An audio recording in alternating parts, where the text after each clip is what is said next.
여러분 안녕하십니까. 2019년 1월 7일 월요일 신문사설 비평을 시작하겠습니다.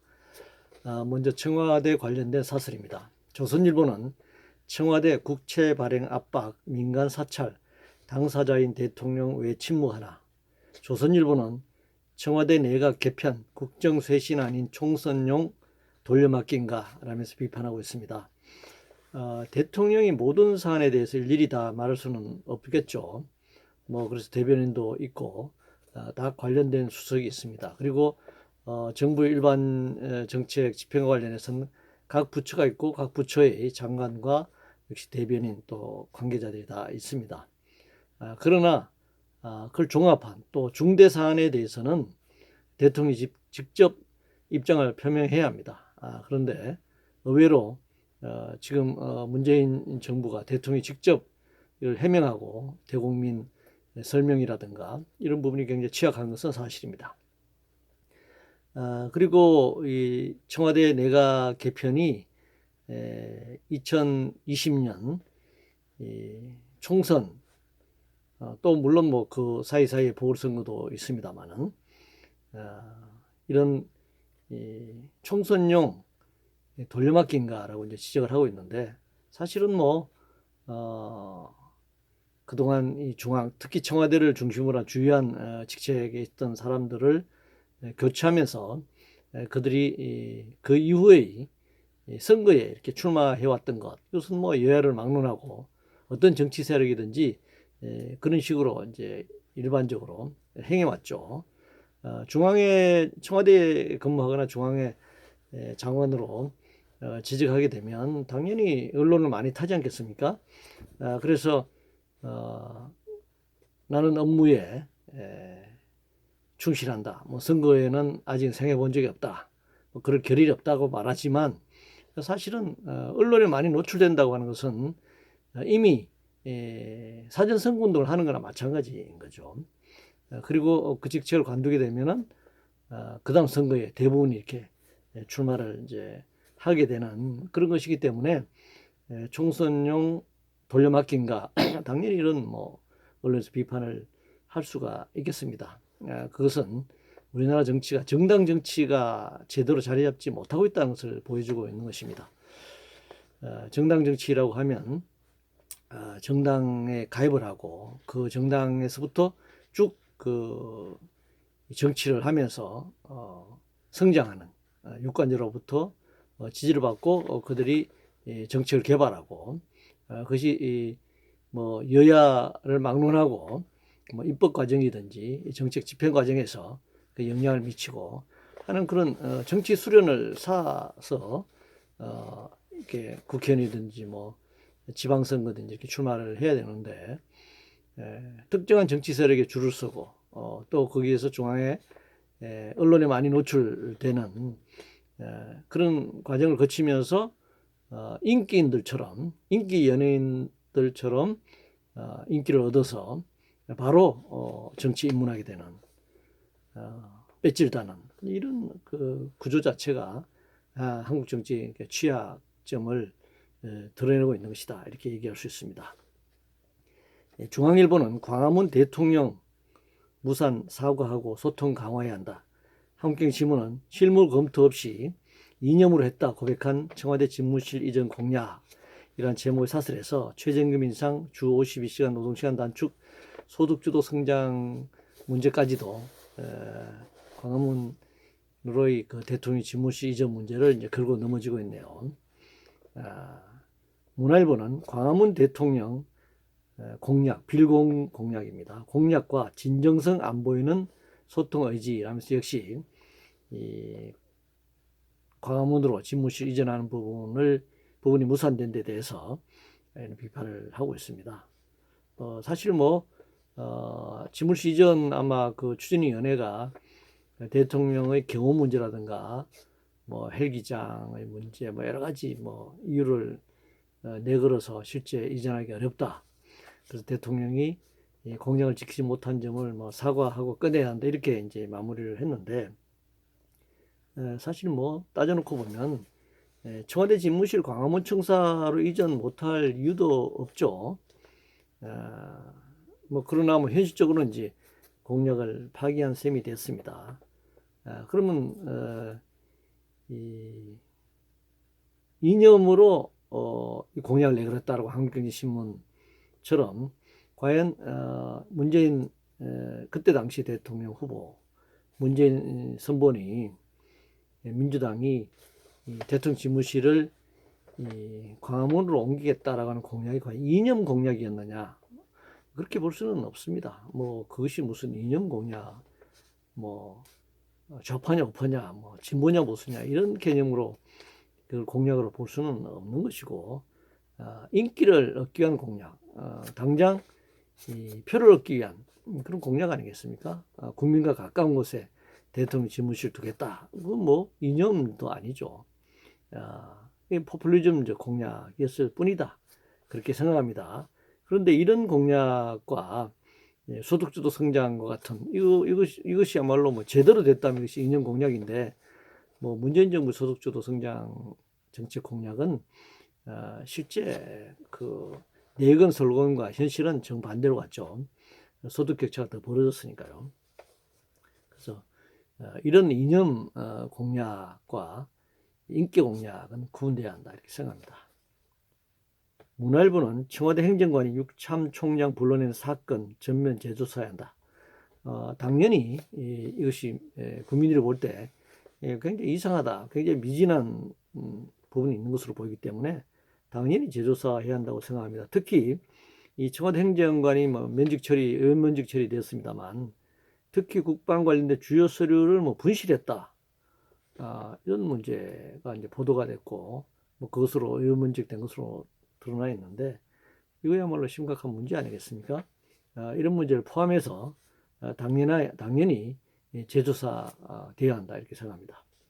최저임금 관련해서 조선일보는 새해 벽두부터 터져나온 최저임금 비명소리라는 제목의 사설에서 가족 영업으로 돌아선 소상공인들이 급증하고 있다.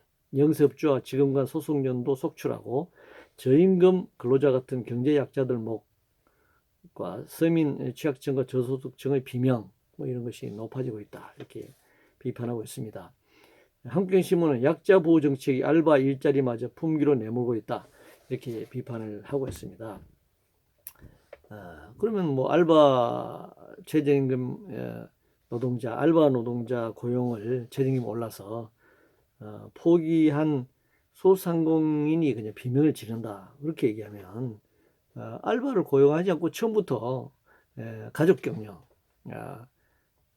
해왔던 소상공인 자영업자 수백만, 이 소상공인 자영업자들의 도산, 이거는 뭐 무슨 소리로 표현해야죠?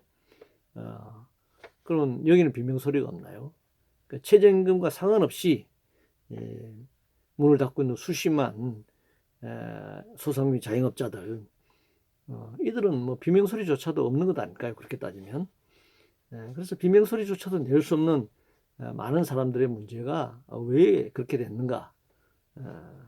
경제가 성장률은 비록 낮긴 하지만 성장률은 낮지만 계속 성장해 왔고, 성장이 둔화되긴 했지만 마이너스 성장은 아니잖아요. 성장을 해왔고, 국민소득 1인당 3만 불을 돌파한 이 시점에서 왜 소상공인 자영업자가 이렇게 비명소리를 낼 수밖에 없는가? 그것이 최저임금 인상 때문이다. 이건 말이 안 되는 거죠.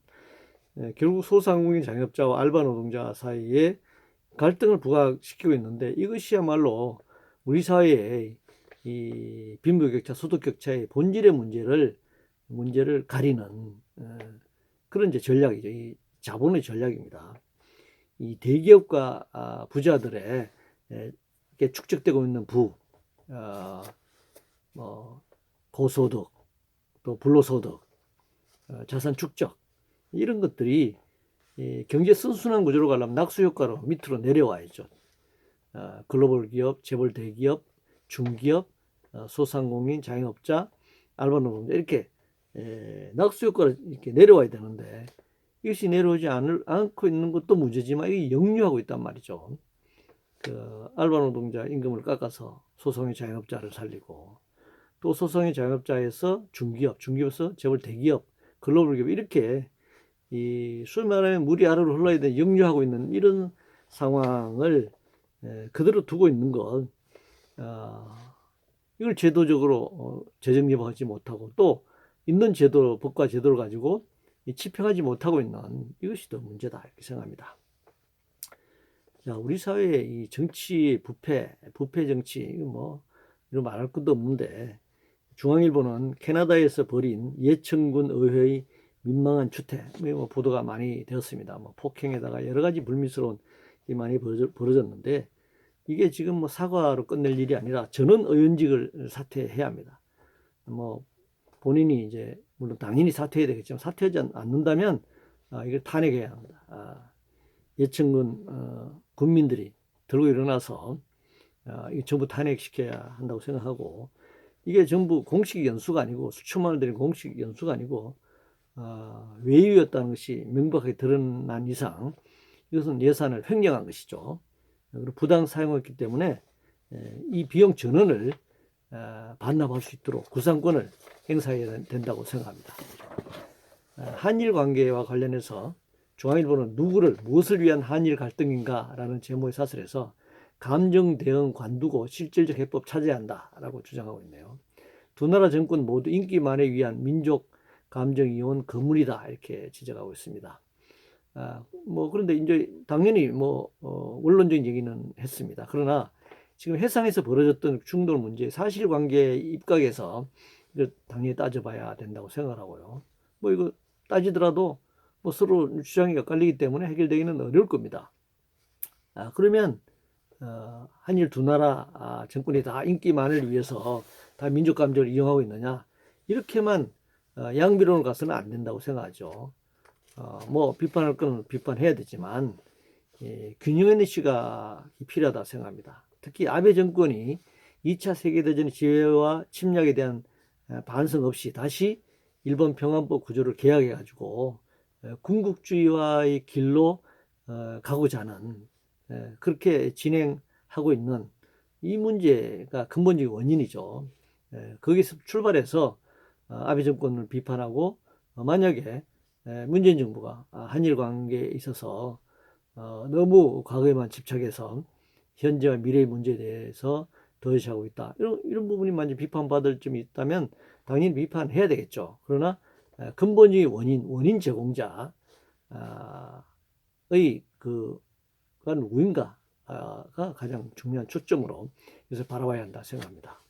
공시가격 관련해서 동아일보는 임박한 공시가격 현실화, 과속 부작용 우려된다라는 제목의 사설에서 서울 명동 등 도심 지역의 토지 공시지가가 2배 이상으로 오른다고 지적하면서 국민 부담이 급격히 늘지 않도록 공시가격의 시세 반영률을 단계적으로 완만하게 올리고 세율 조정을 병행해야 한다 이렇게 지적하고 있습니다. 문화일보는 단독 다가구 주택 공시가 징벌적 인상은 안 된다라는 제목의 사설에서 시가의 50% 안팎인 단독주택 공시가격을 아파트 수준 70%로 정부가 올리려고 한다. 예를 들면 서울의 마포구 연남동의 공시가격이 5억 2,300만 원이고, 네, 그 5억 2,300만 원의 주택이 10억 4천만 원, 실제 가격으로 할 경우 10억 4천만 원으로 2배가 된다는 것입니다. 공시지가를 현실화할 경우에 말이죠. 그리고 서울 단독주택 평균 가격이 지난해 4억 3,896만 원인데 이런 서울 단독주택 평균 가격에 근접하는 주택마저도 폭탄 사정권에 들 수밖에 없다 이렇게 주장하고 있습니다. 그래서 일단 공시지가 현실화를 지금 반대하는 사설을 지금 내보냈네요. 그런데 이 공시지가가 턱없이 절반에 또 미치지 못하는 상황, 턱없이 낮은 공시지가라고 하는 것은 부동산 가격에 대한 제대로 된 보유수 부과를 하지 못하는 그런 이제 결과를 초래하는 것이죠.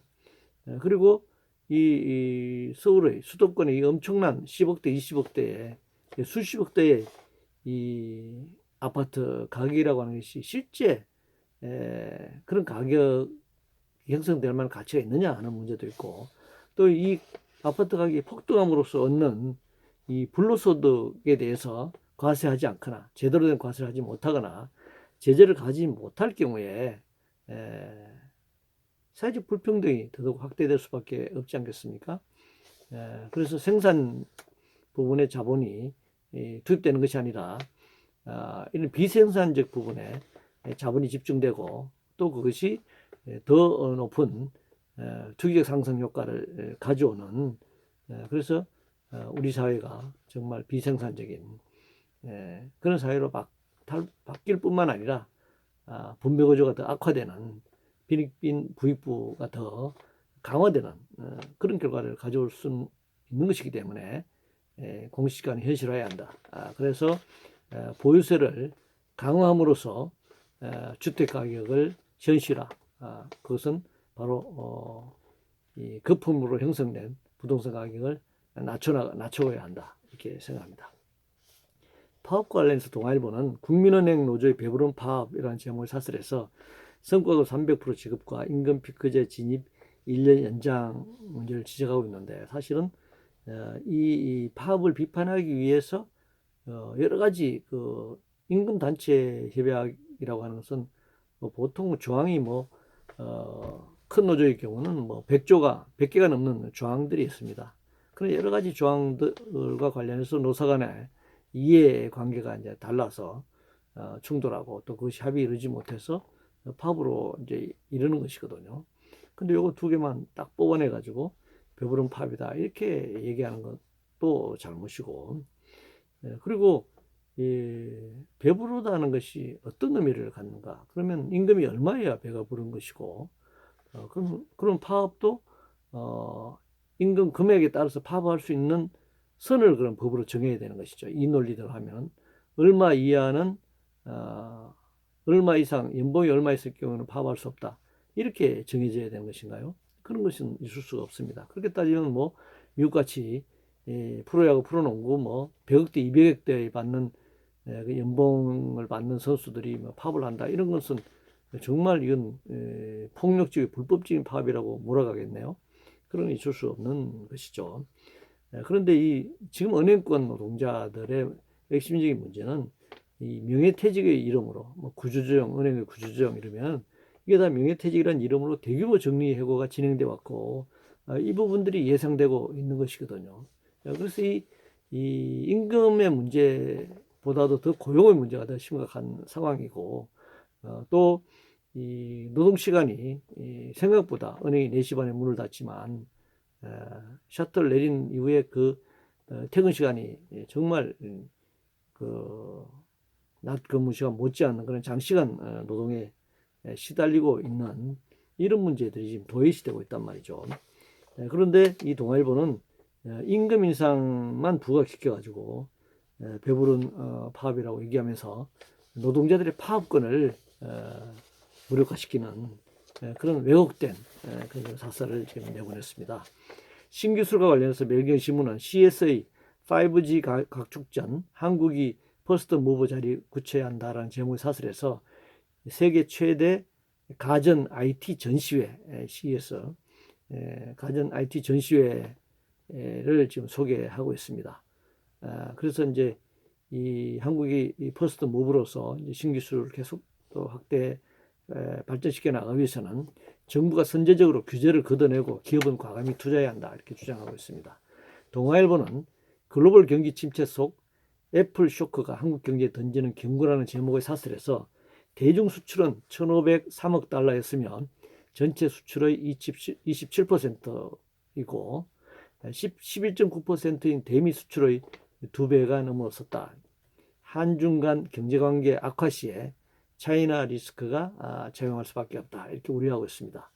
한국경제신문은 혁신 멈춘 기업의 위기 보여주는 애플의 실적 쇼크, 기업 경영권 위협 상법 개정안과 공정거래법 개정안 규제 폭탄이 이런 애플도 중국과의 관계에서 이런 실적이 지금 둔화되는 쇼크를 갖게 되는데 한국이 이런 국내에서 이런 규제를 이렇게 강화해 나갈 경우에 규제 폭탄을 이렇게 할 경우에 차이나 리스크를 우리도 당할 수밖에 없지 않느냐 이런 주장이죠.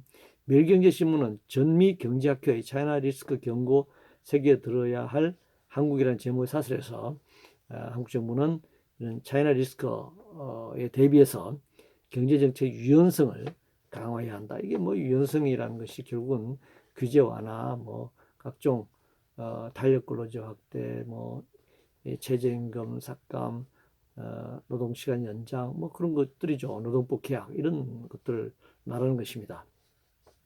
예, 근데 규제 때문에 기업이 투자를 안 하는 게 아니죠. 그럼 그동안에 기업이 어떻게 투자했고 어떻게 그동안 이렇게 고도 성장을 이루었겠습니까?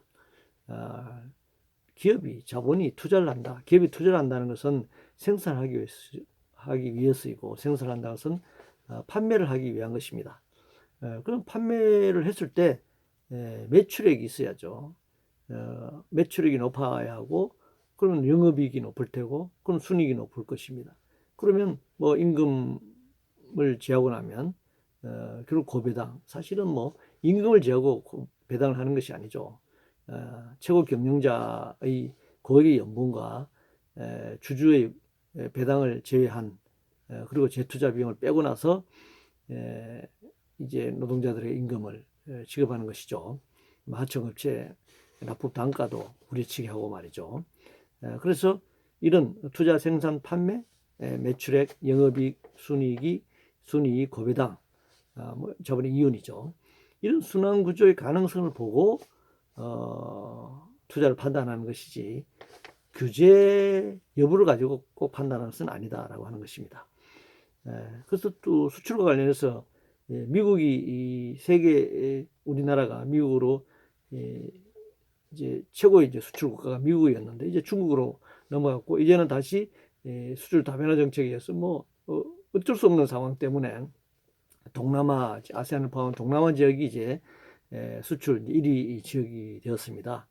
그래서 우리나라가 미국의 수출이 감소되니까 미국으로 수출 정대하기 위해서는 한미 FTA가 필요하다. 그래서 10년 전에 뭐 얼마나 대외경제정책연구원이라든가 관련 연구소를 내세워 가지고 이 보고서를 내면서 이 한미 FTA를 하면은 수출이 늘어나고 그럼 우리나라 GDP가 늘어나고 그래서 일자리가 늘어난다. 뭐 이런 수 없는 거짓말을 해댔죠.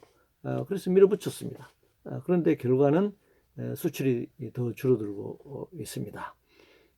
그래서 뭐 유연화, 뭐 규제 완화, 뭐 FTA, 뭐 개방화 이런 것들만으로 수출이 더 늘어난다 이렇게 볼 수는 없는 겁니다.